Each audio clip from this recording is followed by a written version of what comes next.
किती वेळा त्रास सहन केला हे ज्याला त्रास होतो ना त्यालाच समजतं. असं म्हणतात ना, ज्याची जळती त्यालाच कळते. माझ्यासोबतही असंच झालं, तरीही मी ते सहन करत राहिले. परंतु गोड बोलणारी माणसं असतात ना, नेहमी विश्वासघाती असतात. आणि तसा मोठा विश्वासघात माझ्या भावाने माझ्यासोबत केला. खिशात काही उरलं नव्हतं, पण तरीसुद्धा अंगावरच्या साडीवर आणि एका अंगावरच्या साडीसोबत घेतलेल्या नवीन चप्पलवर शिवलक्ष्मी उंबरा ओलांडून घरात गेली. मला पैसा मिळायला लागला आणि आज मला टाळी वाजून पैसा नाही मागावा लागत. कारण सर्वात जास्त आयुष्यामध्ये खडतर प्रवास स्त्रिया सहन करतात, पण मी पुरुषापासून स्त्री होताना सहन केला.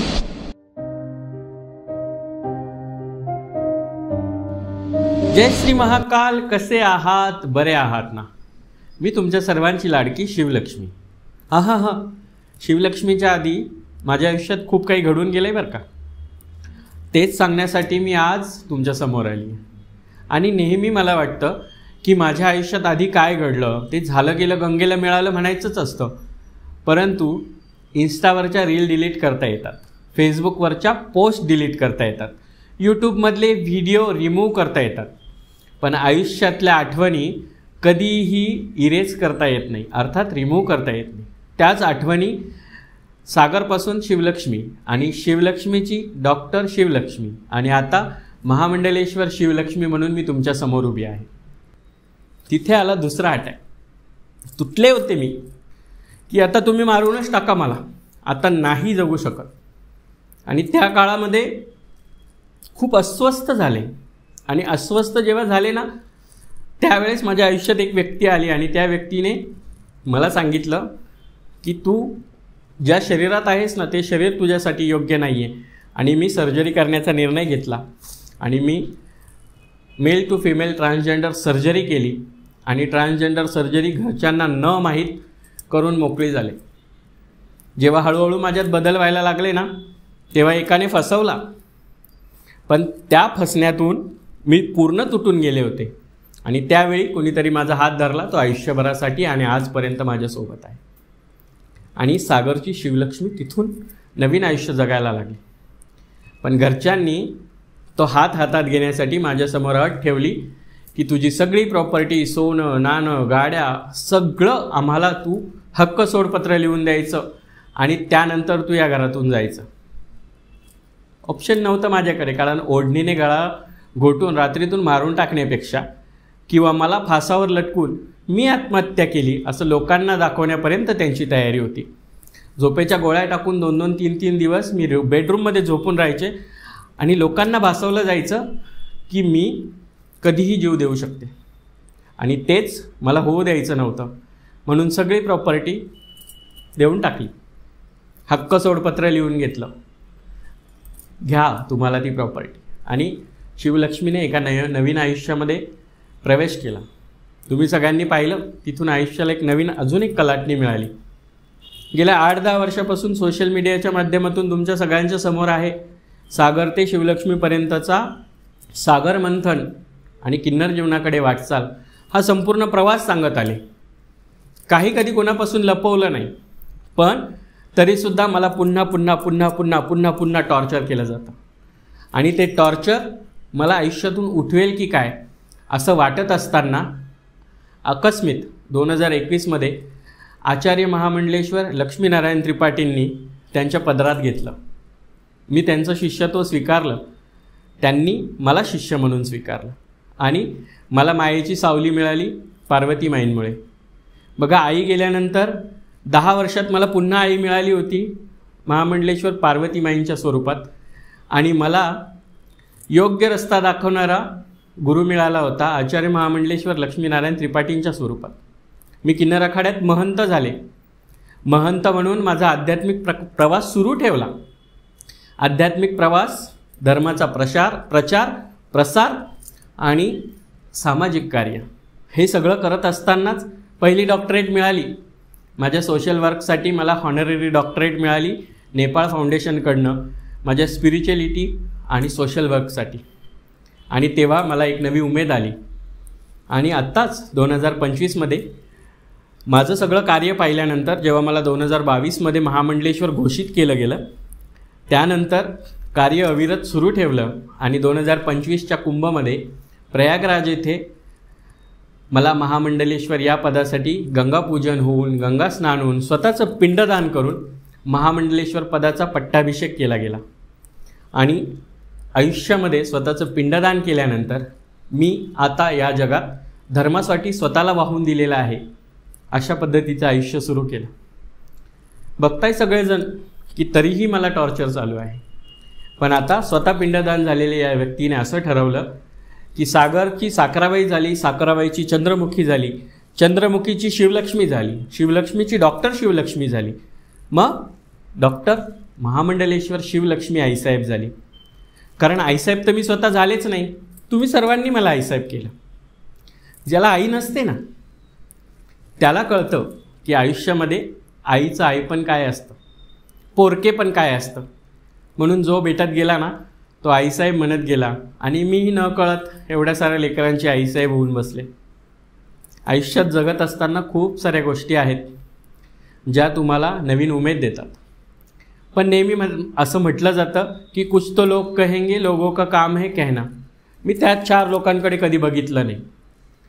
मला हळूच कळालं आत्ता काही दिवसांपूर्वी की जशी माझी प्रॉपर्टी हिसकून घेतली तशी लहान्या भावाच्या बायकोला, मुलाला पुन्हा एकदा किडनॅप करून भावाने त्यांचीही प्रॉपर्टी घेऊन टाकली. आणि आजही हेच असे व्हिडिओज बघून मला धमकी येते, मला इतके लाख पाहिजे, मला तितके लाख पाहिजे, अदरवाईज मी तुझं काहीही करीन. म्हणून मला पॉडकास्टच्या माध्यमातून, व्हिडिओजच्या माध्यमातून, माझ्या जीवनप्रवासाच्या माध्यमातून सत्य सांगून ठेवायचं आहे आणि ते सत्य मी सांगत राहणार. कारण मी स्वतःचं पिंडदान करून धर्मासाठी स्वतःला अर्पण करून दिलं आहे. आणि त्या सागरची महामंडलेश्वर डॉक्टर शिवलक्ष्मी आईसाहेब सहज नाही झाली. लोकांना फक्त दिसतं की एका खालच्या थरावरून अर्थात बायल्यापासून शिवलक्ष्मी आईसाहेबपर्यंतचा एक टप्पा, परंतु तो टप्पा करत असताना किती वेळा दगडं खाल्ली, किती वेळा ठेचा खाल्ल्या, किती वेळा काटे टोचले, किती वेळा त्रास सहन केला, हे ज्याला त्रास होतो ना त्यालाच समजतं. असं म्हणतात ना, ज्याची जळती त्यालाच कळते. माझ्यासोबतही असंच झालं, तरीही मी ते सहन करत राहिले. पण प्रेक्षकांचं प्रेम होतं, माझ्या लेकरांचा माझ्यावर खूप सारा विश्वास होता आणि तो विश्वास मी सार्थ करत राहिले. आणि माझ्या गुरूंनी, माझ्या आईंनी मला उभं राहण्यासाठी मदत केली. पण माझ्या हातात हात जो होता तो हात सगळेजण पाहत आहेत. मी एक असं पाऊल उचललं की त्या पावलानंतर मी सगळ्या सोशल मीडियावर, सगळ्या जगामध्ये एक वेगळाच पायंडा रचला. असं म्हणतात की पुरुषाची स्त्री होणं आणि स्त्री होऊन संसार करणं हे एका किन्नराच्या आयुष्यात नसतं. पण मला तेच करून दाखवायचं होतं. लोकांनी 6 महिनेसुद्धा टिकणार नाही अशा शब्दात अवहेलना केली. आज 5 वर्ष झाले. 5 वर्षामध्ये 50 जणांनी लग्न केली आणि अजूनही अविरत संसार छान चालला आहे. फक्त साडी नेसली म्हणून आमचं आयुष्य स्त्रीचं होऊ शकत नाही का? आम्हाला पण वाटतं ना की तुम्ही जर आम्हाला बायको म्हणून नसेल स्वीकारत तर आई म्हणून स्वीकारा, बहीण म्हणून स्वीकारा, नाही तर नाही तुमची मुलगी म्हणून स्वीकारा. तुम्हाला बहीण नसेल तर घरी घेऊन जा ना, का मला भीक मागावी लागेल? तुम्हाला आई नसेल तर आई म्हणून घरी घेऊन जा, का तुम्हाला पोरकेपणा वाटेल? कारण जे प्रेम एका किन्नराच्या हृदयातून निघतं ना ते त्याला नाही मिळालेलं असत ना, म्हणून तो भरभरून देतो. आणि हे शिकले म्हणून आईसाहेब होऊ शकले. आणि तुम्हालाही सांगते, तरुण पिढीला इथपर्यंत पोहोचले ना, MA BEd पर्यंत शिक्षण पूर्ण केलं, पहिली डॉक्टरेट हॉनररी जरी मिळाली असली तरी दशमहाविद्या आणि तंत्र साधनेमध्ये संशोधन केलं आणि डॉक्टरेट मिळवली. आणि आता पुन्हा बालमनावर होणारे सामाजिक संस्कार यावर संशोधन करणार आहे. कारण चाइल्ड सायकोलॉजीमध्ये MA केलं ना, त्याच्यामुळे मला अजून शिकायची सवय आहे. आणि मला वाटतं की तुम्ही जोपर्यंत आयुष्यात शिकत राहाल ना तोपर्यंत मोठे होत राहाल. सगळ्या आयुष्यामध्ये सगळं झालं, सागरपासून शिवलक्ष्मी आली, परंतु माझ्या आयुष्याला कलाटणी दिली त्या एका इन्सिडेंटने, ज्यामुळे तुम्ही सर्वजण मला ओळखायला लागले. त्याआधीही तुम्ही टिकटॉकच्या माध्यमातून, इंस्टाच्या माध्यमातून, यूट्यूबच्या माध्यमातून मला पाहतच होते. कारण सागर असताना शर्ट पॅन्टवर सुद्धा व्हिडिओ बनवून तुम्हाला मी लाईव्हवर दिसले आणि सागरची शिवलक्ष्मी होताना माझ्यातलं ट्रान्झॅक्शन तुम्हाला जे ट्रान्सफॉर्मेशन झालं ते दिसलं आहे. आणि हे सगळं होत असताना ज्यावेळी आयुष्याचा असा पॉईंट आला की ज्या ठिकाणी मी टर्निंग घेतला, तेव्हा घरच्यांनी फक्त दाखवलं की आम्ही सपोर्ट केला, परंतु गोड बोलणारी माणसं असतात ना, नेहमी विश्वासघाती असतात. आणि तसा मोठा विश्वासघात माझ्या भावाने माझ्यासोबत केला. सगळी प्रॉपर्टी घेऊन टाकली आणि त्यावेळी मला सांगितलं की तुला घरासाठी पैसे देईन. तेव्हाच त्याने मला सांगितलं की तुला जे हिश्श्यातलं आहे त्यातलं मी तुला देईन. फुटकी कवडीसुद्धा फेकून मारली नाही, परंतु लग्न झाल्यानंतर दारात येऊन धिंगाणा करून आत्ताच्या आत्ता 3 लाख दे, नाहीतर घरी येऊ नको, हे व्हिडिओच्या माध्यमातून तुम्हाला दाखवलं पण मी. आणि ते अजूनपर्यंत चालत राहिलं. आणि बघा, ज्या बायकोसाठी घर घेतलं, परमेश्वराने वर्षभरही घर पाहू दिलं नाही, देवाघरी बोलवून घेतलं. याला म्हणतात नीतिमत्ता. खिशात काही उरलं नव्हतं, पण तरीसुद्धा अंगावरच्या साडीवर आणि एका अंगावरच्या साडीसोबत घेतलेल्या नवीन चप्पलवर शिवलक्ष्मी उंबरा ओलांडून घरात गेली.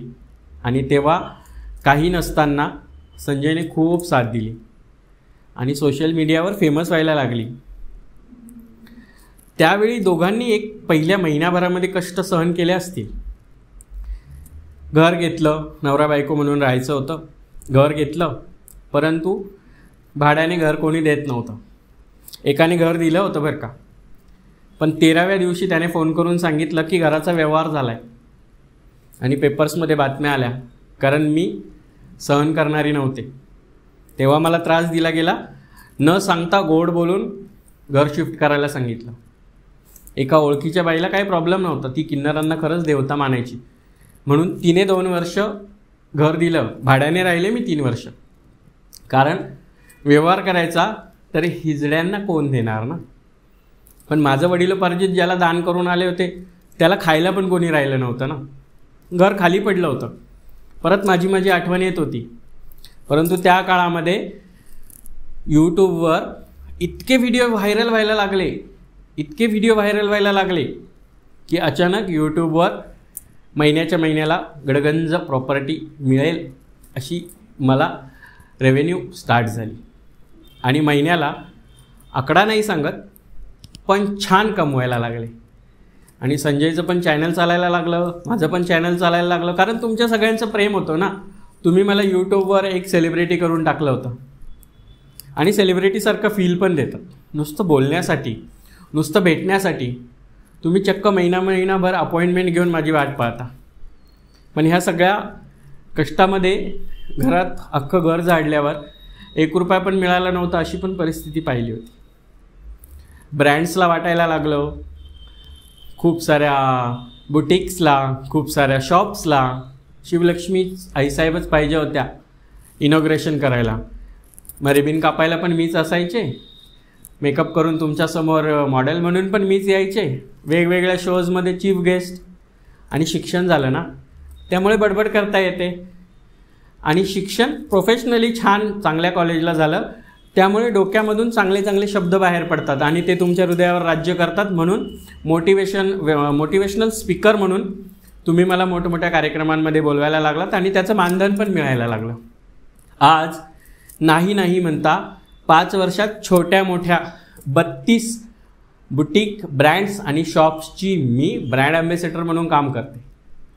तुम्ही पाहिलंच असेल अनेक वेळा पैठणींच्या शॉप्समध्ये एका दुकानाची 16 दुकानं होईपर्यंत मी काम केलं. सोबतच छोट्या साड्यांच्या दुकानांना मोठी दुकानं करून टाकलं. हा माझा पायगुण नव्हता बरं का, माझी बोलण्याची पद्धत. कारण हे शिक्षणामुळे मिळालं. आणि हळूहळू मी कमवायला लागली. घरात बसल्या नाही, पण तुमच्याशी बोलता बोलता तुमच्या मनावर राज्य केलं आणि तुम्ही मला छोट्या छोट्या कार्यक्रमांमधून बोलून येण्या जाण्याचा खर्च, माझा मानधन, इथून माझा उदरनिर्वाह चालू झाला. 3 ज्वेलर्सची पण ब्रँड ॲम्बॅसेडर आहे. छोटी छोटी दुकानं असली तरी पण ज्वेलर्स आहेत. म्हणून माझ्यासाठी आयुष्याचं सोनं करणारी ही संधी आहे. कारण ज्यावेळी BBC-पासून तर छोट्या मोठ्या न्यूज चॅनल्सपर्यंत शिवलक्ष्मी संजयच्या लग्नाची बातमी झळकली ना, त्यावेळी दुःख परिवाराला झालं आणि समाजाला ह्या सगळ्या गोष्टी कलंक वाटू लागल्या. परंतु कधी विचार केला आहे का की सागरची शिवलक्ष्मी झाली, male to female transaction surgery केली. जेव्हा मी मेल टू फिमेल ट्रान्सफॉर्म झाले ना, त्यानंतर स्त्रीत्व हळूहळू येतं. लगेच तूप खाल्ल्यावर रूप येत नाही आणि ते 5 वर्षात हळूहळू यायला लागलं.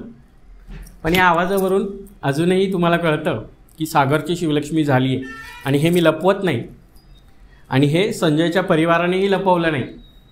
शिंदेंच्या घरचा मुलगा शिंदेंची मुलगी होऊन आता जाळट्यांच्या घरांची सून झाली आणि आता अख्ख्या गावभर मला ओळखतात सूनबाई म्हणून. अख्ख्या येवल्या तालुक्याची सून झाली मी. छोट्या मोठ्या कार्यकर्त्यांपासून गल्लीबोळातल्या सरपंचांपर्यंत येवल्याची सूनबाई म्हणतात.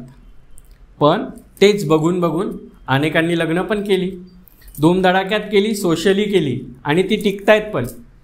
कारण किन्नराला प्रेम पण करता येतं हे दाखवण्यासाठी मला हे पाऊल उचलावं लागलं होतं. आणि ते पाऊल मला वाटतं सक्सेसफुली मी 6 महिन्यांपासून 5 वर्षांपर्यंत उचलून दाखवलं.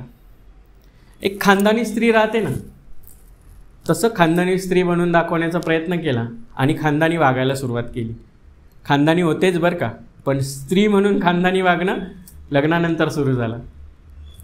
खूप सारे ब्रँड्स, खूप सारे प्रमोशन्स आणि खूप साऱ्या व्हिडिओजच्या, खूप साऱ्या यूट्यूबच्या, खूप साऱ्या इन्स्टा प्रमोशनच्या माध्यमातून मला पैसा मिळायला लागला. आणि आज मला टाळी वाजून पैसा नाही मागावा लागत.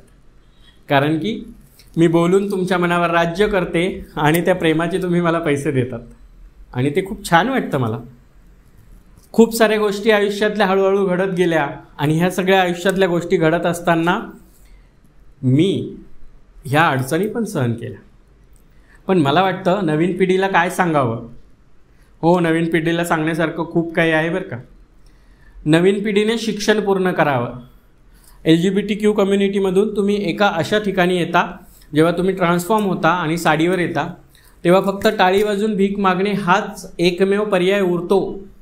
परंतु जर आपण शिक्षण घेतलेलं असेल तर तुम्ही बघा खूप सारे किन्नर आज वेगवेगळ्या पदावर आहेत.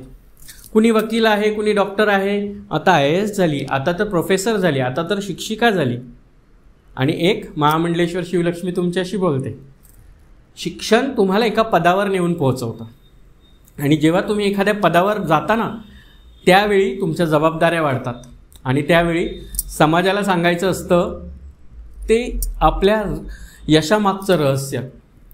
माझ्या यशामागचं रहस्य होतं की अपयशाची पायरी आली, अपयशाची पायरी आली, अपयशाची पायरी आली आणि त्या अपयशाच्या पायरींनी मला जगायला शिकवलं. आणि जेव्हा मी जगायला शिकले ना, तेव्हा मनामध्ये ज्यांना आजकाल सुशिक्षित मुलं, जास्त पगारावाली मुलं वृद्धाश्रमात नेऊन सोडतात ना, तसं मला करावं लागलं नाही. कारण देवाने खूप लवकर आईमापाचं जरी छप्पर घेतलं असेल तरीही मला तुमच्या सगळ्यांच्या प्रेमाचं आणि मायेचं छप्पर दिलं. आणि म्हणून सागरची शिवलक्ष्मी महामंडलेश्वर होऊन तुमच्या सर्वांच्या हृदयावर राज्य करते असं मला पर्सनली वाटतं. जिथेही जाते ना, सेलिब्रिटी फील देता तुम्ही सर्वजण मला. आणि मला वाटतं की हेच तुमच्या सर्वांचं प्रेम आहे.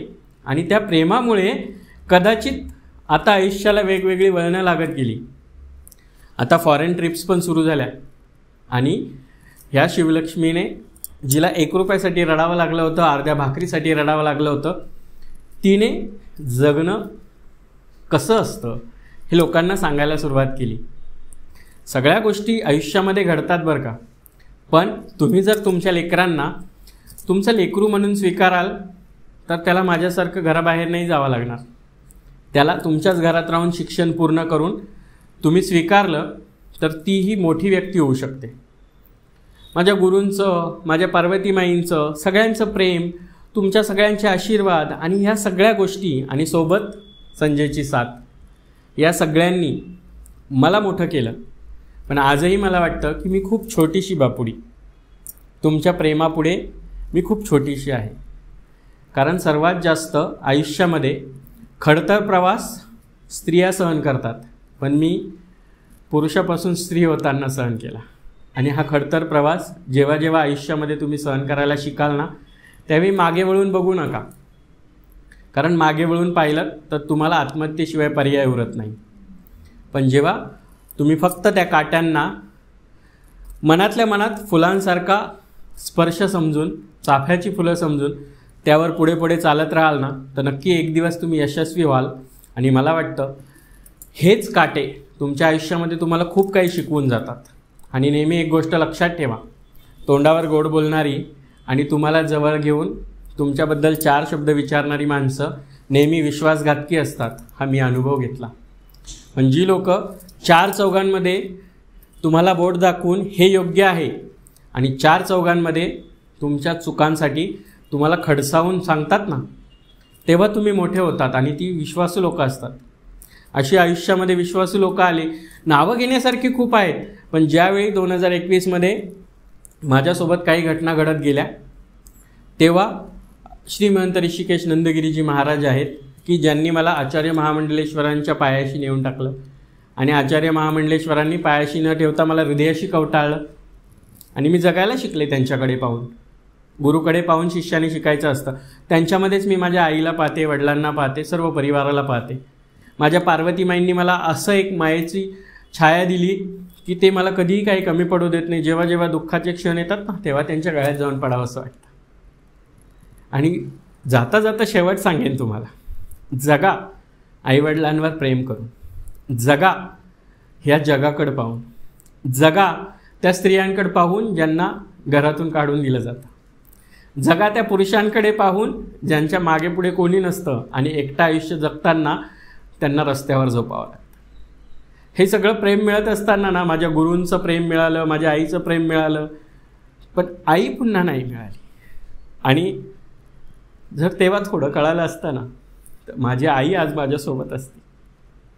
ठीक आहे, आयुष्यामध्ये असे चढ उतार येत राहणार, तेव्हाच तर सागरच्या शिवलक्ष्मी तुम्हाला पाहायला मिळणार. आणि तुम्ही रडण्यापेक्षा लढणं लक्षात ठेवा. पण कधी लक्षात ठेवा, जेव्हा जेव्हा आई हा शब्द येईल तेव्हा तेव्हा शिवलक्ष्मीचे डोळे भरलेले असतील आणि तुमच्या सगळ्यांकडे हात करून मी मिठी मारायला येईल. मला मिठीत घ्या आणि माझ्याही भावना समजून घ्या. सोपं नव्हतं सागरपासून शिवलक्ष्मी होणं. असाच आयुष्याचा प्रवास तुमच्या सगळ्यांच्या साथीने पुढे घेऊन जायचा आहे आणि ह्या शिवलक्ष्मीला तुमच्या हृदयात राज्य करायचं आहे. पण आई, पाहतेस ना, तुझा सागर आता सागर नाही आहे, पण शिवलक्ष्मी म्हणून त्याने खरंच मोठं नाव केलं. जय श्री महाकाल. खूप खूप धन्यवाद की सागरपासून शिवलक्ष्मीपर्यंतचा हा सागर मंथन दुहेरी जीवन प्रवास लाईफ स्टोरी मराठी या चॅनलच्या माध्यमातून आज मला आपल्या सर्वांसमोर मांडता आला. मी खूप खूप आभारी आहे लाईफ स्टोरी मराठी चॅनलचे की त्यांनी आज मला इथे बोलण्याची संधी दिली आणि माझ्या आयुष्याची हळूहळू एक एक पाकडी उलगडून तुमच्यासमोर व्हिडिओच्या माध्यमातून मांडण्याची संधी दिली. खूप खूप धन्यवाद लाईफ स्टोरी मराठी.